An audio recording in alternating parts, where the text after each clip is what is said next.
Bueno, hoy en Realidades tenemos una invitada muy especial, doctora Rocío. Vamos a hablar con la esposa de un gran hombre, de un hombre maravilloso de nuestro país, de Andrés Felipe Arias. Vamos a tener una charla de un poquito fuera de lo normal con Catalina Serrano, esposa de Andrés Felipe, está en los Estados Unidos. La saludamos y le damos la más cordial de las bienvenidas porque tenemos muchísima tela de dónde cortar, porque hay mucha historia que se ha venido desarrollando a partir del año 2009. Catalina, un abrazo grande, bienvenida a Realidades. Juan Carlos, Rocío, gracias a ustedes por esta linda oportunidad. Gracias por la introducción tan generosa que haces de mi esposo. Creo que no te equivocas. Muchas gracias. Bueno, muy bien. Arranquemos un poquito. Yo pienso que pongamos un poquito en contexto a la audiencia, que es muy importante. ¿Cómo arrancan ustedes como pareja? ¿Cómo arrancan esos amores? Y luego vamos desarrollando un poquito la historia de la vida pública de Andrés Felipe y la tuya, ¿te parece? Vale, perfecto. Bueno, Andrés y yo nos conocimos en junio del 2006, a los 8 días de haber ganado el presidente Uribe la reelección presidencial. Yo estaba en un restaurante almorzando con unos amigos y en ese sitio empezaron a llegar otros amigos que conocíamos y llegaba gente, todos muy contentos, celebrando por la reelección del presidente Uribe, y dentro de esos amigos llegó Andrés. Él estaba ahí, nos conocimos. Yo digo que eso fue amor a primera vista. Fueron como dos almas que se encuentran, que se reencuentran y deciden estar juntos en el camino y en la vida. Andrés era ministro, yo estaba trabajando en el sector financiero. A los 4 meses ya estábamos comprometidos. A los 9 meses ya nos habíamos casado.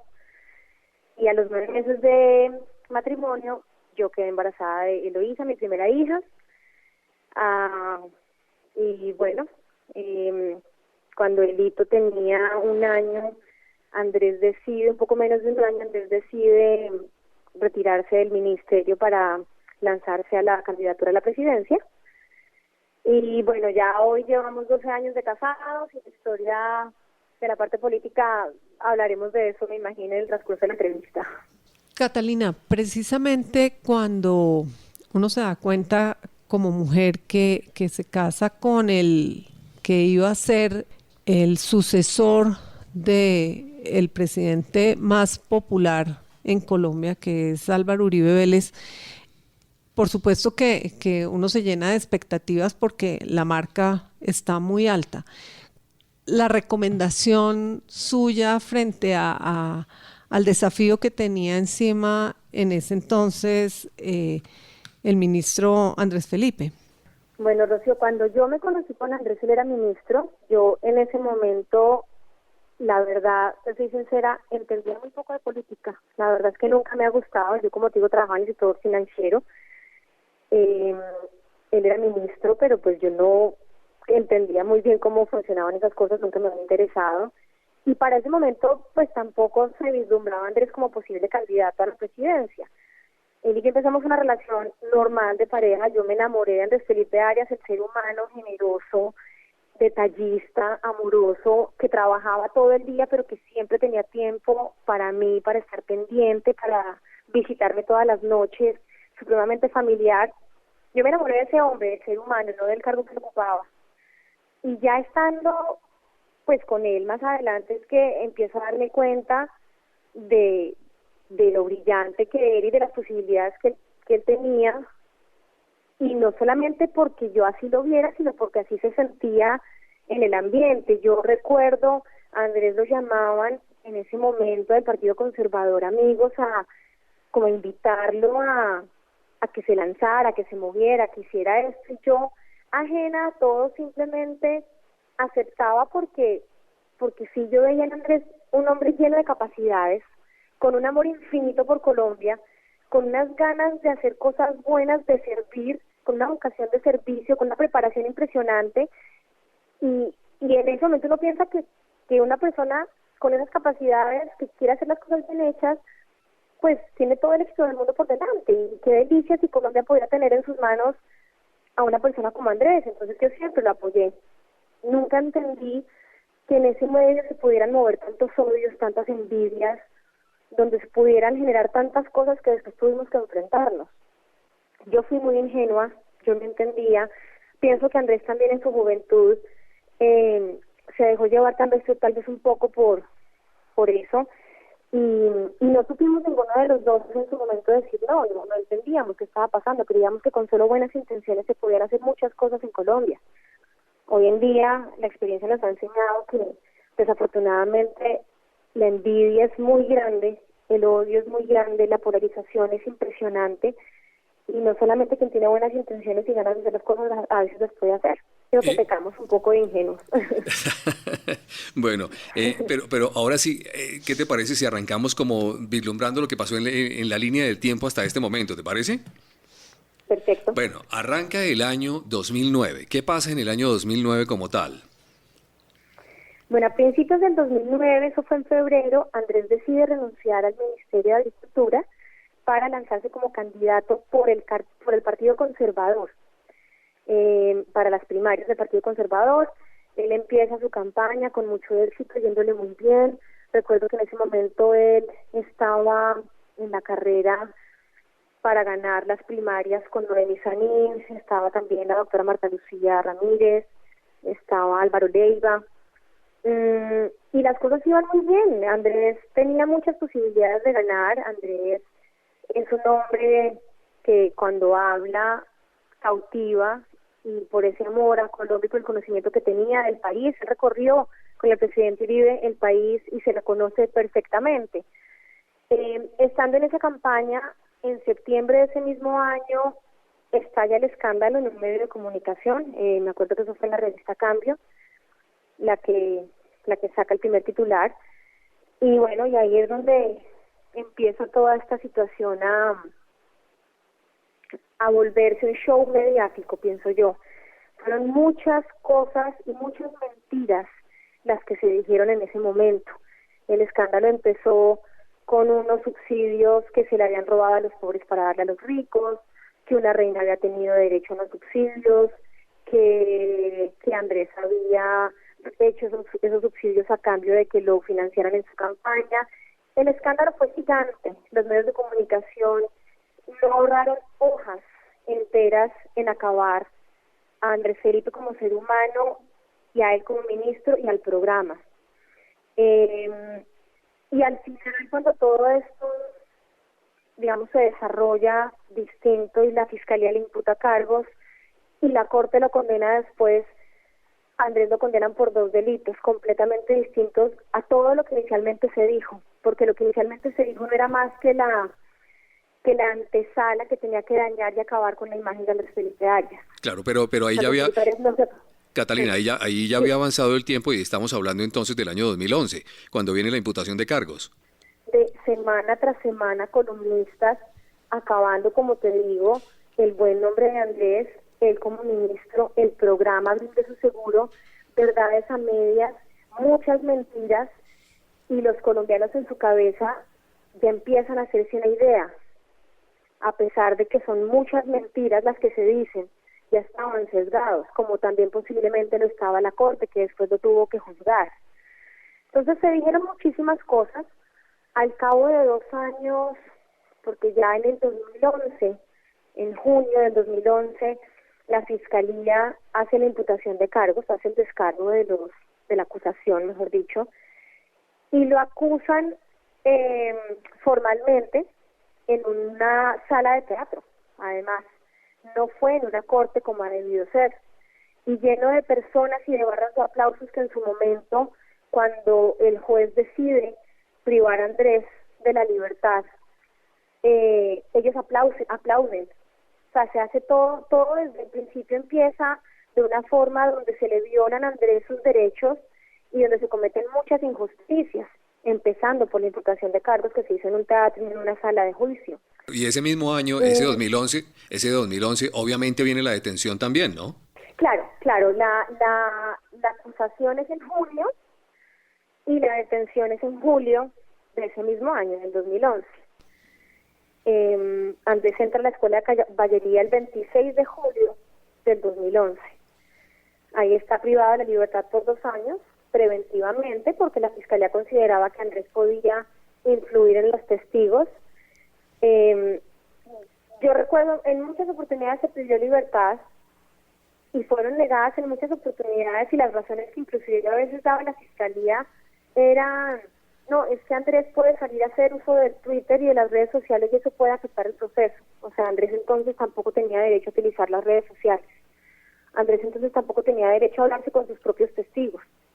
Fue una persona, cuando tiene que defenderse, ¿con quién más sino con sus amigos para poder hablar y organizar su defensa? Andrés no tenía derecho a hablarse con absolutamente nadie y tuvo que estar privado de la libertad durante 2 años, hasta que finalmente la juez decide dejarlo en libertad y continuar el proceso en libertad.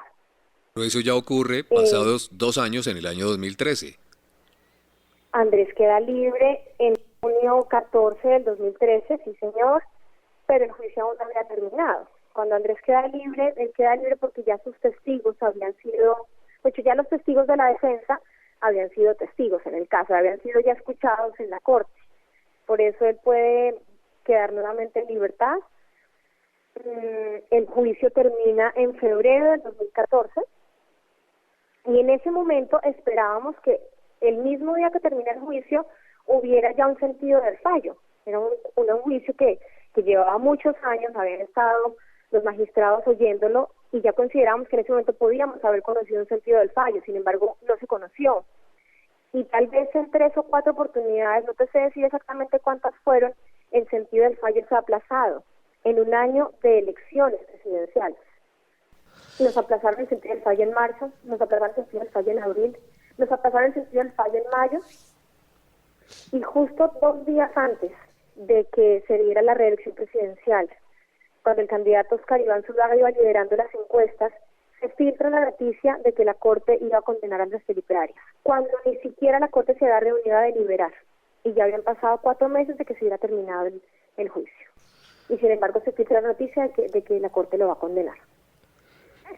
Entonces es en ese momento en el que decidimos salir del país. Nosotros hasta el final confiábamos en la Corte, es que nosotros éramos conscientes de que no había habido pruebas que vincularan a Andrés. La misma Procuraduría, cuando se termina el juicio, dice: pido la absolución de Andrés Felipe Arias por falta de pruebas, porque no se pudo probar que él hubiera cometido delitos, que no hubo dolo en los delitos, y pide la libertad, pide la absolución de Andrés Felipe. Y los mismos jueces, yo sé, las personas que nos acompañaron, esto fue un juicio público al que asistían periodistas, asistían estudiantes de Derecho, quienes pudieron acompañarnos en ese juicio. Los audios existen para quienes quieran validar lo que yo estoy diciendo. Fue perfectamente claro que no hubo pruebas que pudieran enredar a Andrés Felipe Arias. Y sin embargo la Corte, en un año electoral, donde les convenía muchísimo que los que estuvieran cercanos a Uribe no ganaran, decidieran condenar a Andrés Felipe Arias a 17 años de cárcel. ¿Cuándo toman la decisión de salir del país, Catalina? Ese mismo día que te digo yo que se filtra la noticia, eso fue un viernes 13 de junio del 2014, cuando sale la noticia, nosotros, pues Andrés decide salir del país. A él se le había prorrogado su visa. Apenas él sale de la Escuela de Caballería en 2013, él va a la Embajada Americana a prorrogar su visa, porque ya estaba próximo a vencérsele. Y cuando él va y hace esa vuelta, él inclusive manifiesta la intención él dice: yo estoy en un juicio, yo tengo dudas de que esto pueda salir bien, y yo quisiera tener la posibilidad de buscar asilo en los Estados Unidos. Y a pesar de él haber manifestado esa intención, la Embajada Americana le prorrogó su visa. Entonces, cuando esta noticia se filtra, Andrés se pone en contacto con alguien de la Embajada Americana y pregunta, dice: yo me voy ya a buscar asilo a los Estados Unidos, ¿hay algún impedimento? Le dicen que no. Andrés sale de Colombia y me quedo yo en la casa con los niños organizando todo.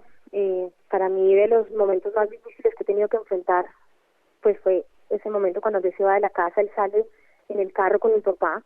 Yo en ese momento no tenía claro ni a qué aeropuerto iba a llegar, ni si iba a conseguir tiquete, nada.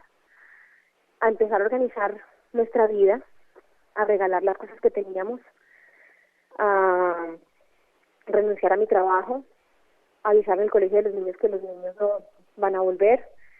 Y bueno, esa es nuestra vida aquí en los Estados Unidos. Muy bien, Catalina, ¿cómo es en ese momento cuando uno tiene unos niños chiquiticos que están creciendo? ¿Cómo es la vida con ellos? ¿Cómo es el entorno con ellos cuando se está viviendo una situación tan tensionante?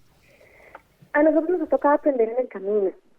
Nosotros nunca nos imaginábamos que esto nos fuera a pasar. Nosotros soñábamos, como todas las familias, con tener una familia, con papá y mamá juntos, con ellos trabajando, con los niños en el colegio, compartiendo los fines de semana juntos, las comidas juntos, los desayunos juntos.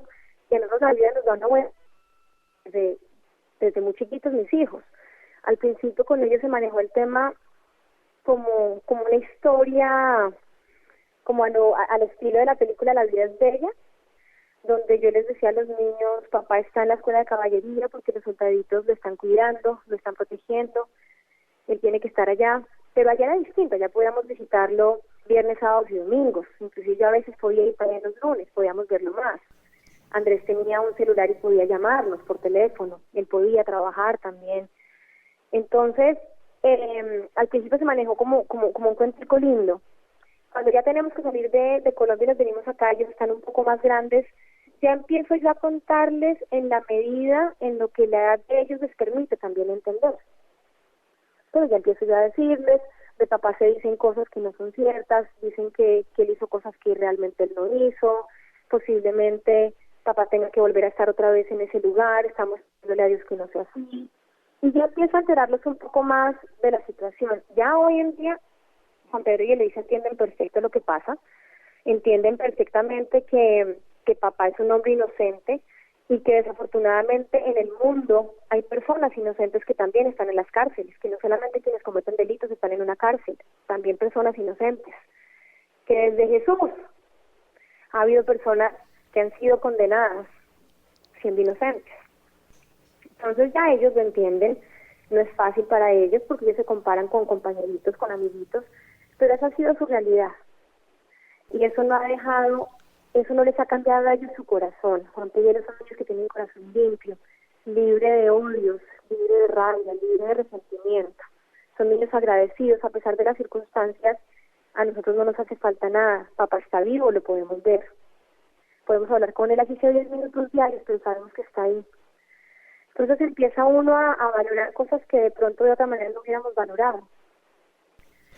Pero ya ellos hoy en día entienden el dolor, la injusticia y lo difícil que puede ser a veces la vida, que nos muestra que no necesariamente en la vida pasa lo que queremos que pase, todo lo que Dios tiene planeado para nosotros. Catalina, ¿usted cree que Andrés Felipe Arias se dejó seducir del poder que podía heredar de Álvaro Uribe Vélez? Andrés no lo sedujo el poder, Andrés lo sedujo el amor por Colombia. Andrés no es una persona ambiciosa que quiere el poder para hacer con él lo que quiera. Andrés es una persona que le hubiera gustado haber podido hacer por Colombia muchas cosas lindas, sacar a Colombia de la pobreza, generar crecimiento, generar trabajo, generar inversión. Andrés es una persona enamorada de su país, que la conoce en cada centímetro de Colombia, lo conoce Andrés. Él viajó mucho con el presidente Uribe y sí le aprendió muchísimo al presidente Uribe, pero es un hombre que, a diferencia de muchas personas que quieren llegar al poder por tener el poder, la diferencia de Andrés, y es tal vez la misma diferencia del presidente Uribe, es que aman a Colombia y querían y quieren hacer de Colombia un país distinto, pero tristemente quienes sí quieren el poder por el poder les arrebataron esa posibilidad o se la arrebataron a mi esposo. Porque mirando el escenario, finalmente Iván Duque es de alguna manera el ungido por el Centro Democrático. Correcto. Y por Álvaro Uribe Vélez para que fuera presidente de Colombia. ¿Usted qué consejo hoy se atrevería a darle a Iván Duque con la responsabilidad que tiene encima y particularmente con los casos de injusticia que se están cometiendo con aquellos herederos de Uribe que heredaron sus enemigos más entrañables? Bueno, no sé si sea un consejo o no lo que yo le doy al presidente. Nosotros elegimos a un presidente que desde siempre defendió la justicia, que desde siempre ha sabido lo que se ha cometido en contra de muchas personas, de muchos uribistas que tuvieron que pagar el precio, que sacrificaron sus vidas, sus trabajos, sus sueños, sus anhelos para que hoy él pueda estar en el poder. El precio que nosotros pagamos y muchas otras familias, como tú bien lo dices, de uribistas que trabajaron del lado de la mano de Uribe, pagaron un precio muy alto para que hoy nuevamente Iván Duque pueda ser el presidente. A Iván Duque lo elegimos los colombianos porque reconocemos que él es la persona que defiende la justicia, que defiende la paz, que cree en la honestidad. Y yo así considero que él va a actuar. Él lo ha dicho públicamente, él lo reconoció en varias oportunidades. Andrés Felipe Arias es un hombre inocente que ha sido injustamente perseguido. Entonces yo considero que él hará todo lo que está al alcance de su mano para que esta injusticia que ha tenido que padecer mi familia no la sigamos viviendo más, ni nosotros ni muchas otras familias. En un país donde no existe justicia, es un país que no puede vivir en paz. En un país donde las altas cortes, el máximo tribunal de justicia, comete las injusticias tan absurdas que se cometen en Colombia, ¿qué se puede esperar de ahí para abajo de quienes imparten justicia? Claro. Yo tendría mucho susto si vivo en Colombia de cometer cualquier infracción pasándome un semáforo en rojo o de cualquier cosa que pueda, y de caer en manos de la justicia. Porque si desde arriba para abajo la justicia está como está, imagínate que se puede esperar, el ciudadano común, que puede esperar de la justicia del país. Muy bien, Catalina, siguiendo con la línea de tiempo que es importante, viajemos al año 2016, cuando se empieza a hablar de la extradición.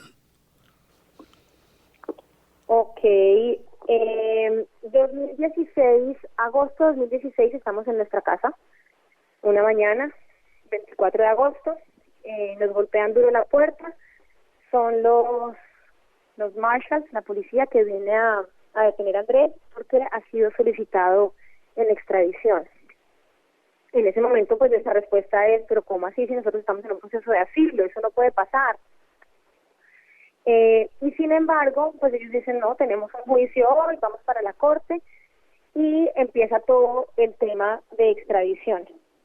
Empezamos nosotros a defendernos en ese sentido. Supuestamente, si estábamos en un proceso de asilo, Andrés no podía ser extraditado. Sin embargo, nosotros ya también somos testigos en causa propia de que todo lo que se dice que no puede pasar, sí puede pasar, y nos pasa y nos ha pasado a nosotros. Y empezamos a defendernos. La primera, digamos, nuestro primer triunfo, digámoslo así, en su momento fue cuando los abogados nuestros encuentran que el tratado de extradición entre Colombia y Estados Unidos no se encuentra vigente. Y ese recupera su libertad. Porque pues dice, si el tratado entre Colombia y Estados Unidos no está vigente, este hombre no tiene por qué estar privado de su libertad. Y es cuando le da la libertad bajo fianza.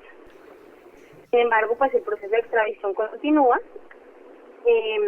Desafortunadamente en ese momento la Cancillería colombiana, en cabeza de María Ángela Holguín, envía una nota muy confusa al gobierno americano en la que dice que efectivamente el tratado sí está vigente, que a pesar de que Colombia no lo utiliza, el tratado sí está vigente, y a raíz de esa nota es que vuelven otra vez a fallar en contra nuestra, decidir que Andrés Felipe Arias debe ser extraditado, y es ahí cuando lo vuelven a detener. Y ese es el punto en el que nos encontramos nuevamente, es defendiendo nuestra argumentación de por qué Andrés no debe ser extraditado. Uno de los argumentos es que el tratado no está vigente, pero hay muchos más. Otro punto es el de demostrar que los delitos, de los supuestos delitos que Andrés cometió en Colombia, pero que quede claro que no los cometió, no son delitos penales en los Estados Unidos. Otro argumento es poder demostrar que Andrés no tuvo un juicio justo en Colombia. Y eso de los que recuerdo ahora. Entonces, estamos ahora pendientes de la apelación. Ya nosotros presentamos nuestros argumentos, estamos pendientes de que la Fiscalía, que saca nuestra contraparte, presente los suyos y quedar nuevamente en manos del tribunal para que decidan si definitivamente Andrés es extraditado o no a Colombia. Claro. La decisión de la extradición de Andrés Felipe Arias a Colombia está en manos de quién en este momento, ¿del presidente Duque? Es de la Corte, ¿no? Digamos, aquí en los Estados Unidos estamos en manos de la Corte. Digamos, Estados Unidos, al igual que Colombia, es una democracia donde hay independencia de poderes, y en este momento la decisión está en manos de la Corte, es decir, de la parte judicial. Sin embargo, al igual que en Colombia, si el juez dice, definitivamente este hombre debe ser extraditado, quien firma la extradición, igual que en Colombia, es el Ejecutivo. Entonces, estamos en este momento en una instancia judicial, pendientes al fallo de una corte, de un juez. Sin embargo, quien firma esa extradición es el Ejecutivo. Claro, Catalina, voy a leer algo y es para viajar un poquito en el tiempo y para poner un contexto, ¿te parece? Claro que sí. Catalina dice, en un momento dice, querido niño Dios, sé que son más las cosas que tengo para agradecerte que las cosas que tengo para pedirte, pero hoy me siento muy triste. ¿Cuándo nace la carta al niño Dios, Catalina? Ay, esa carta me trae recuerdos muy lindos. Esa carta la escribí hace casi un año. Me acuerdo perfecto que fue el fin de semana de Acción de Gracias. Aquí en Estados Unidos es una celebración muy linda y la cual hemos acogido como nuestra porque realmente es muy especial. Para darle gracias a Dios por las cosas lindas que nos ha permitido tener. Esa mañana escribí la carta, me levanté con ganas de desahogarme y de escribirle a Dios que cumpliera mi anhelo. Y bueno, la escribí. Yo recuerdo que simplemente se la compartí a mis papás en un chat que tenemos de la familia. Les dije, miren, quería compartir con ustedes esta carta que acabo de escribir, hoy me siento muy triste. Y en su momento mi papá empezó a mandarla a diferentes grupos. Y entre esos grupos terminó viendo a alguien que era periodista y se terminó filtrando la carta. La intención de la carta no era una carta con la intención de que se hiciera pública, pero bueno, al final a veces cuando las cosas no se planean tanto salen mejor. y bueno, sí, recuerdo muy bien. Me veo todavía escribiendo esa carta en mi casa. Muy bien, esa es una parte de que es muy bonita, es emotiva y que nos deja pensando muchas cosas. Pero quiero irme al otro extremo. También Catalina le escribió una carta en su momento al presidente Santos. ¿Y qué pasó con esa historia? Bueno, esa carta fue al poco tiempo, porque esa carta fue en diciembre también del mismo año, del año pasado. En ese momento se estaba tramitando en el Congreso la ley de la segunda instancia para aforados. Yo le pedí muy respetuosamente al presidente Santos y también le pedí mucho a Dios iluminación. Yo soy una persona que he puesto mucho mi vida en manos de Dios y que procuro siempre tomar las decisiones que le agraden a Él y que sea Él quien ponga en mí las palabras o los pensamientos para no equivocarme. Y también fue una carta que pensé muchísimo si escribirla o no. Fluyó también fácilmente y era una carta muy respetuosa en la que yo le pedía que como presidente de la República ayudara a que la ley que se estaba tramitando de segunda instancia tuviera su cumplimiento, pero que además fuera con retroactividad, teniendo en cuenta que los derechos humanos no son atemporales, los derechos humanos son para todos y sin ningún tiempo, no para unos sí, para otros no. Esa carta yo la tramité, tuve respuesta de presidencia más no del presidente, en donde me informaban que la carta la estaban tramitando tal vez al Congreso, al ministerio que en su momento tenían como el control de hacer esa diligencia en el Congreso, no lo recuerdo bien, y eso fue lo único que recibí. En enero supe que la ley había sido sancionada, pero sin retroactividad. Es un hecho que Andrés Felipe Arias ha sido condenado mediáticamente, pero no ha sido condenado en juicio, vencido en juicio. Ya en la intimidad de una conversación de pareja, ¿qué dice Andrés Felipe Arias con relación al nuevo panorama que hay en Colombia? La JEP, todas las curules de las FARC. ¿El qué opina de toda lo desencuadernado que está Colombia? A ver, Rocío, la verdad primero es muy poquito el tiempo que nosotros tenemos ahora para comunicarnos. Son solamente 10 minutos diarios de llamada telefónica. Esos 10 minutos se habla con Juan Pedro, con Eloísa. Al final esos 10 minutos se vuelven 5 para mí. Solamente 1 hora a la semana. no es mucho lo que podemos comentar, pero sí es evidente el dolor que existe de ver que personas con tanto daño al país, como las FARC, que secuestraron, que asesinaron, que hicieron tantas cosas, que narcotraficaron hoy en día sin haber pagado un solo día de cárcel, tengan curules en el Congreso, y Andrés Felipe Arias, que no ha cometido nunca un delito, se encuentre hoy en una cárcel de máxima seguridad y condenado a 17 años de cárcel. Nosotros no le estamos pidiendo al gobierno colombiano, no le estamos pidiendo a la Corte que le den indulto a Andrés Felipe, que lo dejen libre. Debería estar libre, él nunca ha debido ser condenado. Pero en este momento, y dadas las situaciones, nosotros lo que le pedimos a la Corte Suprema de Justicia en Colombia y al gobierno es que nos permita tener una segunda instancia, que Andrés sea escuchado nuevamente en una corte y ante un tribunal imparcial, para que podamos demostrar en un juicio que todo lo que se dijo de Andrés Felipe Arias no es cierto, que Andrés nunca cometió un delito. Claro, Catalina, aquí viene un capítulo interesante que estamos viendo muchos colombianos que se dispararon las firmas pidiendo el asilo para Andrés Felipe Arias. Hay una campaña en redes que ya tiene más de 9.000 firmas. ¿Qué sentido le das a esto, Catalina? 15.500 anoche. Sí, muy bien. Adelante, ¿qué lectura, Sí. qué lectura te da? Bueno, nada, para nosotros ha sido como energía y motivo de esperanza para seguir luchando. Es muy gratificante ver que en este momento, ahora, digamos, son sentimientos encontrados. Por un lado, nos hace felices ver que la gente empieza a querer escuchar lo que por tanto tiempo dijimos y no fuimos escuchados, pero también es triste ver que nos ha tomado 9 años tratar de que la gente no solamente oiga lo que los medios quisieron decir, sino lo que realmente pasó. A mí me sorprende a veces y me duele muchísimo, sobre todo cuando nos atacan en las redes sociales.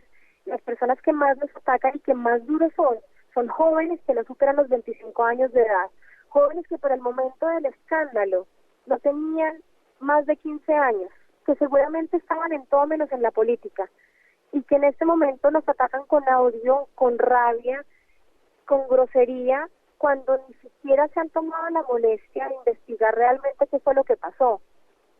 Entonces, a mí me duele demasiado eso. ¿Qué clase de personas, qué clase de jóvenes está formando Colombia cuando su criterio solamente se basa en aquello que leyeron en un medio de comunicación, en un titular sesgado?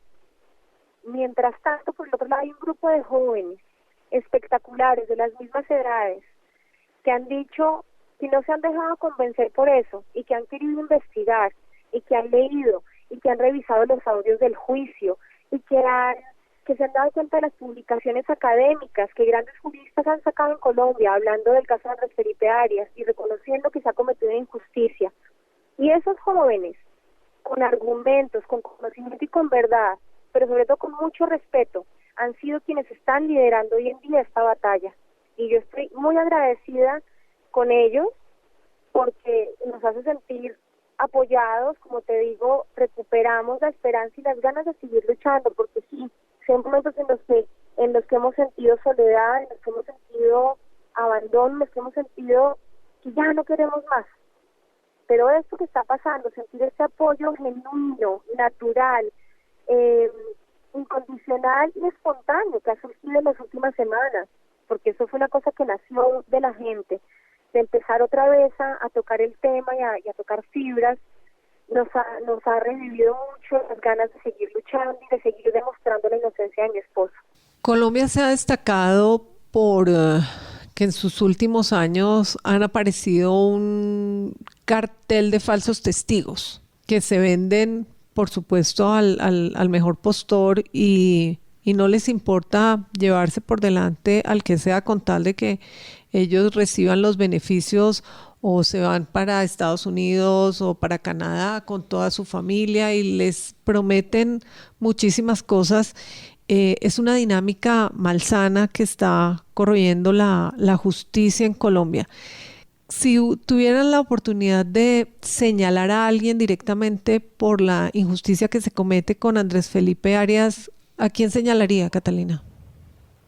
No, tal vez esa respuesta no te la voy a dar tan así. Yo pienso que fue la suma de muchas personas que no quisieron permitirle a Andrés Felipe Arias llegar al poder, personas que fueron muchas condiciones. Yo no te podría dar un nombre en particular. Yo creo que en su momento Andrés era el más opcionado para ser el presidente en el 2010, cuando él inicia su carrera política, y le arrebataron esa ilusión. Yo sí te digo claramente que Andrés Felipe Arias fue un perseguido político de Juan Manuel Santos y su equipo, y quien utilizó instrumentos en Colombia a través de la fiscalía que le acusó, a través de la corte que lo condenó, para acabar con su vida política, con su carrera política, con sus sueños, y por qué no con su propia vida, porque es que un hombre que se encuentra en la cárcel, privado de la libertad, de cualquier sueño, de cualquier deseo, de cualquier anhelo, pues es un hombre que no tiene vida. La vamos a recuperar, porque yo creo en la justicia divina, y yo sé que Dios nos va a sacar de esto. Pero Claro. en este momento, a Andrés le quitaron todo, y yo sé que todo esto nació de de una persona que quiso llegar al poder. Andrés era una piedra en el camino y tenían que sacarlo del camino. Muy bien, pues Catalina, de verdad unos minutos para saludarte, para darte gracias por explicarnos un poquito acerca de la historia, por llevarnos en ese recorrido de la línea de tiempo, de lo que han pasado ustedes como familia, como pareja, como esposos, como amigos, como padres. Agradecerte ese tiempo valioso y esperemos que, como dices tú, claro que sí, Catalina, que la justicia obre y que muy pronto podamos ver otras Navidades, otras cartas al Niño Dios de otra manera, ojalá con muy buenos regalos, ¿no? Hay que decirlo, ¿no? Bueno, Juan Carlos, que así sea, es lo que más esperamos, es lo que más anhelamos, estamos en manos de Dios. Para Dios no hay nada imposible, Dios todo lo sabe y lo conoce. Yo sé que Él a nosotros nos va a dar un regalo muy grande. Ojalá sus tiempos coincidan con los nuestros, ojalá sea pronto. Y bueno, aquí seguimos, gracias por esta oportunidad tan linda. Y bueno, creo que se nos quedan muchas cosas por fuera, todas las mentiras que se dijeron del programa. Hay muchas cosas que hay que seguir aclarando. Yo siempre estaré súper dispuesta a responder lo que sea necesario. Y bueno, sé que por ahora un tiempo se nos acaba, pero sé que oportunidades tendremos más adelante. Un abrazo muy grande a ustedes por esta oportunidad. Catalina, muchísimas gracias. ¿Podemos hacer un adelanto de una petición para la Carta del Niño Dios este año o todavía no podemos saber? Bueno, no, yo le pido al Niño Dios, como siempre, que Andrés regrese a la casa, que recupere su libertad, y por qué no, que nos permita quedarnos en este país. Que se haga justicia entonces. Catalina, muchísimas gracias. Bueno, un abrazo, hasta luego.